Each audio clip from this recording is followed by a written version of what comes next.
Chief justice గారు తాజాగా చేసినటువంటి ప్రసంగం బంగ్లాదేశ్లో ఇటీవల చోటు చేసుకున్న పరిణామాలు స్వేచ్ఛా స్వతంత్రాల విలువను మనకు గుర్తు చేస్తున్నాయి అని ఆయన వ్యాఖ్యానించారు.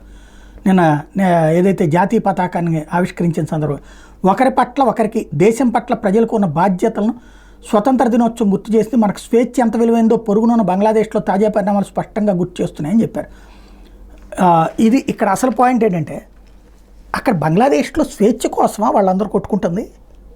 స్వేచ్ఛ విచ్చలవిడితనం అయ్యి కదా, ఎదుటి వాళ్ళ స్వేచ్ఛను భంగపరచడానికి కదా, హిందువుల స్వేచ్ఛను లాగేసుకోవడానికి కదా, మైనార్టీల స్వేచ్ఛను లాగేసుకోవడానికి కదా వాళ్ళు చేస్తున్నది.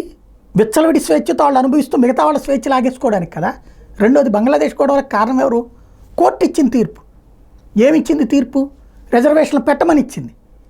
ఆ పెట్టిన రిజర్వేషన్ల కారణంగా ప్రజా ఉద్యమం వస్తే సుప్రీంకోర్టు దాన్ని తగ్గించినా కూడా ప్రజలు న్యాయస్థానాలను అంగీకరించాల. స్వేచ్ఛాది విచ్చలవిడితనమా? తీర్పులను అంగీకరించలేదు. కాబట్టి ఏం చెప్పదలుచుకున్నారో ఎవరికి అర్థం కాల.